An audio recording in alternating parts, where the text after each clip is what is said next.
G'day guys and welcome back to the channel. Today I'll be doing the review between Geelong and Adelaide, which was at GMHBA Stadium, 4:35 game, twilight down at the Cattery, and Geelong got the job done by 5 points in the end. Very nerve-wracking game to be at, I must say, but to take home the 4 points, yeah, you'd feel pretty gutted otherwise, considering how the game sort of panned out. It's one that's kind of tricky to properly review, given the circumstances and how close Adelaide got to us, and we're snapping at the heels essentially all day. We didn't have many opportunities where we just broke the game open, outside of probably the way we started and what we did in that third term, or at least early in that third quarter. But then the Crows definitely got on a bit of a run, and they sort of made it really difficult for us, and for a second there it looks like the Crows were going to get their first win since 2003 down at the Cattery. So I'm glad that didn't happen. That would have been pretty disappointing, and then possibly our season in absolute tatters, considering we've got Fremantle, St Kilda and also the West Coast Eagles to come. But we're able to hang on, and that was probably the most important thing. And sometimes you just have to win gritty wins. Sometimes you just got to find a way to get those 4 points, even though you're not playing your absolute best. I thought the Crows definitely played close to their maximum best, and they certainly gave us a really good run for it. And outside of some individual brilliance late, it was that definitely got us over the line.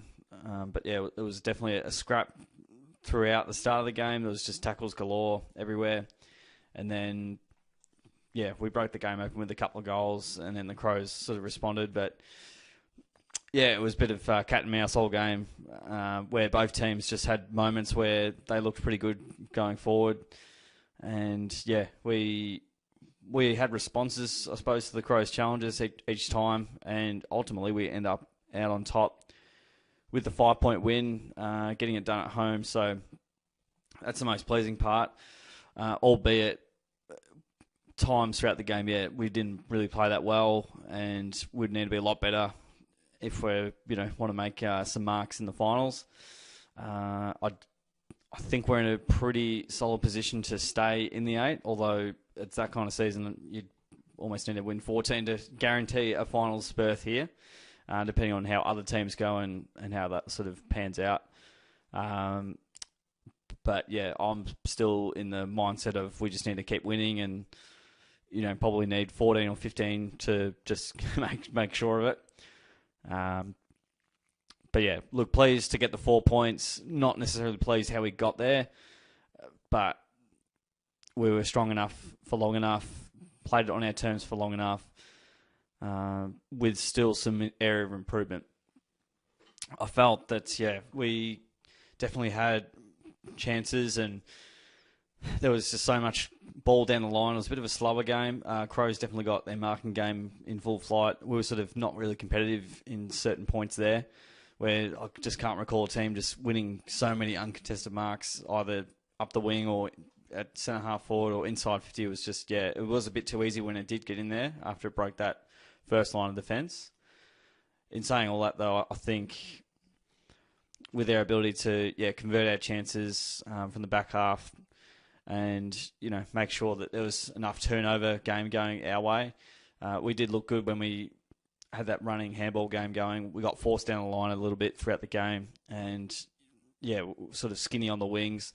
They sort of minimised our corridor use, which probably affected a little bit of how we wanted to actually play. And subsequently, I think the Crows were in a similar standpoint. There were times they got out, and definitely got a few goals sort of running out the back, with our defence pressing forward. But look, just pleased we're able to find a way. We had some winners up forward. I would like us to be a bit more adventurous going inside 50. I felt like we just kicked it in long and high and just hope we'd take a 1 out of 10 or 1 out of 20 contested mark. So that's definitely an area of improvement there. Just needs to be better cohesion sort of moving forward. But when we did have chances deep inside 50, we were relatively efficient. I think the numbers back that up as well. So yeah, look, in terms of just knowing how to win and just finding a way to win, that's a real positive, and you can't take that for granted. It's any game of football, we see the Crows get smashed by Hawthorn at their home deck last week, so you go, oh, okay, so we'll win easily this week. It just unfortunately doesn't work like that anymore. They were probably responding. They got a few key players back as well. So yeah, and we're in okay form. I look at the competition and look at so many teams in great form, and we're not playing as good footy as the teams that are in great form right at the moment. But every team's had their moments where they've looked like a top 4 side, and then they've had a reality check, such as the nature of the season. So you can't. You can never get too comfy in this competition, and you get constant reality checks like we've never seen before, and subsequently the season's so even. So that's a little bit in terms of how the game panned out and what it looked like sort of at a high level. We're able to find a way to get the 4 points and win by 5. So the numbers, Crows got more of the footy, plus 20 with the ball. Inside 50s, despite all the Crows ball they did get, we did stifle them at times, and we were able to get inside 50 almost 60 times. So we had a really good, healthy amount of supply. It wasn't quality supply because we did have a lot of long, high kicks, and we kicked inaccurately early on as well, had some tough shots.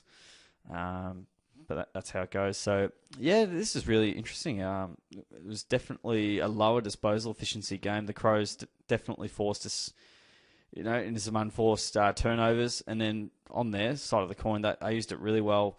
So that speaks to me of the Crows were able to put us under really good pressure. We weren't as composed as we'd like to be, and probably didn't do that uncontested mark game as much, and the Crows definitely did. But also we didn't have as much pressure on them, so yeah, I guess that probably answers a few queries that I did have at the game, just going, how are they just getting all of these uncontested marks? Maybe that sort of also played a part as well, that we weren't super aggressive on defending those transition plays. But yeah, it's interesting. Interesting disparity in the disposal efficiency. It kind of makes sense. 13-12, 13-7, they were deadly efficient with what they did do. We needed a bit more supply, and I'm sure most of our inside 50s came in that last quarter. Had a bit of the Giants game feel about it. Thankfully, it wasn't a Giants-like result. Otherwise, I would have been fuming big time. Free kick count, I think we got 3 in about 30 seconds in the third quarter. But, yeah, all the ones that get missed do my mind in big time. Hit-outs, Crows got the job done there pretty comfortably, 26. But you can win the hit-outs. Clearance is probably a good representation of what that all means. So we got 53-33 because there was so many stoppages. That would make sense while there's so many clearances. From the centre clearance perspective, we were able to just nudge the Crows there. And then around the ground, we were pretty solid. But I did feel like the Crows got to the ball first a fair bit, and our possession chain was generally disrupted. Hence the inefficiency in terms of the disposal efficiency, sitting at 66.6, or the devil. But yeah, contested ball, really positive signs. Plus 23, we like, hunting for that ball and getting the tough ball. Couldn't get as much supply on the outside, and that's where the Crows sort of went to town a bit. We just lacked that pressure and a lot of missed tackles, which was really disappointing. Again, didn't come back to bite us this week. I think a better team probably wins this game. That's probably my main concern with it. You can't keep playing like this and expect to just beat top 4 teams. But I fully understand that, any team on their given day play their best footy and the other team's slightly off, then you're going to get an interesting and potentially unexpected result. We did force Crows in a little bit more turnover. So, that's a positive take out of it. We're usually a lot better in the marking capability, so either the Crows defended us from taking not intercept marks, they either defended us from taking our uncontested mark game, or we didn't work hard enough, or a bit of both. The Crows definitely, on their side of the thing, the fence, they definitely did quite nicely in that regard. Marks inside 50, though, we were good there, 14-10, so you always want more marks inside 50. That gives you more opportunities to get on the scoreboard and make it count. But yeah, we got smashed in the air, and that that came home to roost, 16-10. So the Crows were far too strong in that sense. Time in front stat, though, that's important. So the Crows were up for a little bit throughout the game, so up by 10 points. And our biggest lead was 22, nearly 27, and Jeremy Cameron didn't get a free kick for arm chop 20 metres out, and then the Crows go down the other end and they kick 5 straight. So it's just, the swings and roundabouts of footy. They out-tackled us, so that's one thing about the Crows. They lack for class, but they don't lack for on their day when they're at their best. They're incredibly workmanlike. They tackle, they run, they just do those basics really, really well. And they out-tackled us on that stanza. Tackles inside 50, relatively similar. Good to see. Crows got a few more bounces, 1%ers. So, some solid numbers all round. An interesting game to revisit, I must say. All right, well, now that we've looked at the game at a high level, we've had a bit of a look at the team stats in between, how they matched up against each other, and now we're going to have a bit of a look at the players and who we thought played really well and who didn't play so well. So we'll go through some plays here. Free votes has to go to Darty, Jezza Cameron. He kicked 6 goals, 17 disposals for his efforts, 8 marks, 3 tackles, 310 metres gained. From his 92% game time. So he was instrumental. He was the match winner up forward. He kicked almost half our score, such as his dominance. So he kicked 37 points off his own boot. He was, sublime up forward. Really good to see, him hitting his straps and getting back into some good footy and a good touch. All right. And I'll go Tanner Bruin, the 2 votes. So he kicked a goal. He had the 23, a couple of marks, 6 tackles, 8 clearances, and also a goal assist. So, he was very good for us, I thought. And that's only from 59% game time. So that's quite incredible for those sorts of numbers. Really liked his output throughout the game and had some really clutch moments, which is really good. And the 1 vote, I'll go Paddy Dangerfield. Sorry, Tom. Paddy had the 21, 2 marks, 6 tackles, 9 clearances, over 500 metres gained from, just over 62% game time. So from this perspective, Paddy's definitely played better games, was not anywhere near his best game, but just in the context of how the game panned out, we needed someone to be good from the clearance perspective, and I've given Tan and Paddy some reward there because we've really struggled in that area this year. So there's additional layers of context there. I thought he was able to drive the ball forward really well for us, get involved in scoring chains, just an absolute brute in the contest, and just what he does, is pretty remarkable. Stewart was really good. He had the 28 touches, 5 marks, 5 tackles, 5 clearances, over 500 metres gained as well from, almost 3/4 of the game. So, he was really prolific for us and, had a red-hot crack, as he always does. Atkins had the 19 disposals for his troubles, 5 marks, 7 tackles, 4 clearances. Speaking of balls inside the contest, that is definitely him. Axe has a red-hot go at it each and every week. And, he always tries to nullify the opposition, but also give us options moving forward. Stengel's game was good. He had a goal, 20 touches, 3 marks, 5 tackles, 4 clearances. Got involved there. It's just his one-on-one craft was pretty good. Although late, I just really would have loved for him to take that mark, 1 out. Usually when you get those opportunities, you're like, cool, you're gone, mate. But I think just in general, his energy is really positive. Good that he's okay, most importantly. Reece had 13 disposals for his efforts, 3 marks, 5 tackles, 23 hitouts, a couple of clearances, bashes and crashes packs. I thought some of his ruck craft was good, looked pretty fresh, and definitely gave O'Brien a little bit to think about. Extra little midfielder for us, tall midfielder. So he played reasonably okay. I love this guy, Sean Manor. He kicked 2. 17 disposals, took a mark, 3 tackles, 5 clearances, a goal assist as well. He just absolutely cracks in. Had a really good play at half forward where he was lying on the ground and he just absolutely smashed the ball forward on his boot. And I believe that led to a goal. So, his efforts are definitely recognised, and he's hitting the scoreboard in a big way and helping those scoring chains at half forward as well. Lawson kicked his first goal in AFL footy, so congratulations, Lawson. And what a goal it was, and what a time it was to kick that. He had 12 disposals as well, 5 marks, 4 tackles, had plenty of crucial one-on-one contests that he got the job done on. So, yeah, he was really influential and really important. Kicked a great goal. So, yeah, he was, it was really good throughout the afternoon. Over Maxi Holmes, a little bit quieter by his standards. He had the 20 disposals, so 3 marks, 4 tackles, and 3 clearances. So not as much of a bull inside the contest, but he did a little bit work from half back and through the wings and stuff. So yeah, his drive is generally really influential. A little bit quieter for him, but he'll be all good. Did have a fair few running inside the contest today. Over Jack Henry, he had the 12 disposals, 7 marks, 3 tackles, relatively solid. I felt like their tall forwards definitely had some pretty good looks, but potentially that was not as much pressure going up the field to make it pretty difficult for the back line. So, but yeah, I think he's played worse games this year, so he was all right.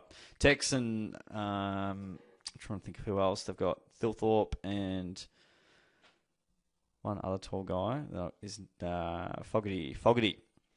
Yeah, thought they were okay. Definitely Thilthorpe was really good with the chances he's had. Blitzarves had the 17, took a mark, a couple of tackles, 14 hits, 5 clearances.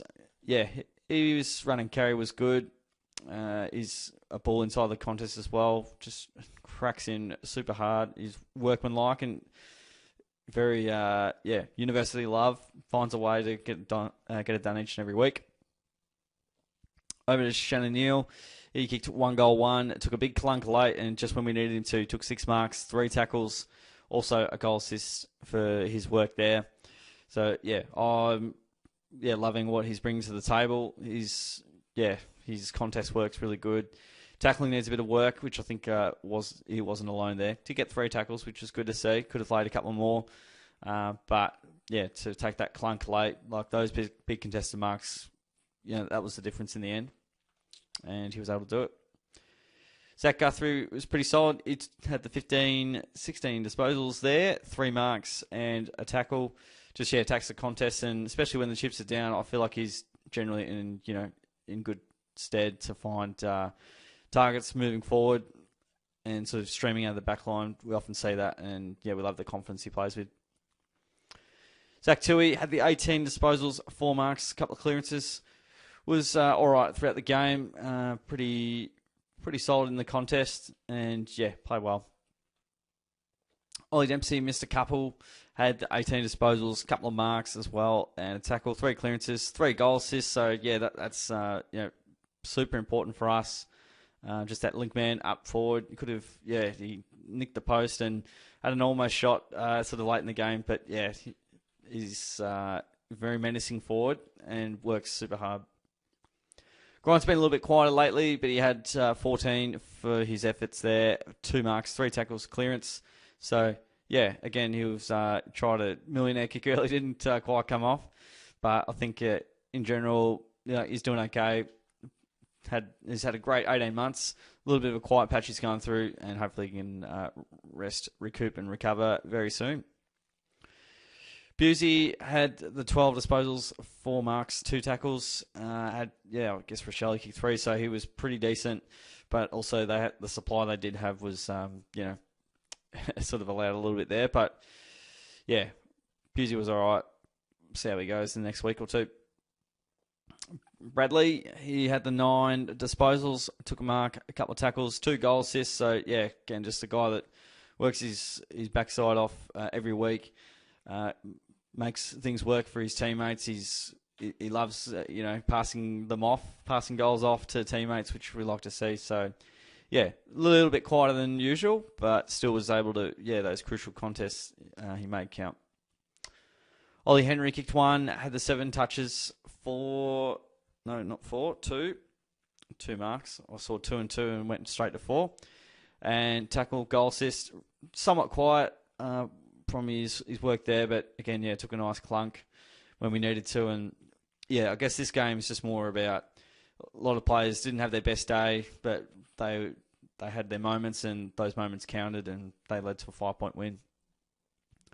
SDK had the 10 disposals. He took 3 marks, went off with the knee injury. Hopefully he's doing all right. We'll see how that all pans out. I think, a couple of one-on-ones he went down in, but I think he's definitely got his confidence back. He's moved back into the back line, looking much more assured.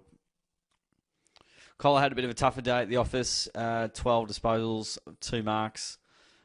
Just couldn't quite get it going in the air. Couldn't quite spoil Texan at times, and Thilthorpe was going crazy. So, definitely not his best game of all time. And, definitely struggled at times. But like anyone, you can't have 24 perfect games each and every year. Jackie Bowes came on sort of late in that last quarter, 5 disposals, couple of clearances, so he was coming in and coming on fresh in that midfield to give us a bit more of a look at it. And again, you can't do Stacks as a sub, but he had a crack at it. So where does that leave us? Where it leaves us is definitely changed since I last, since the games happened. We were sitting at second, Port Adelaide, then jumped into second. I dare say Fremantle might pop back into the top 4, and then Brisbane might even win. So we could be back to 5th. Carlton losing definitely big. Giants and Hawthorn games going on at the moment. I think Giants looking like going down the barrel of a loss there, but I haven't checked the scores of late. In the last 20 or so minutes I've been reviewing. But we'll have a look at next week, and we've got Fremantle over there in Perth. Going to be really tough. It was a pretty tough watch last time we played in there, which was 20th of May 2023.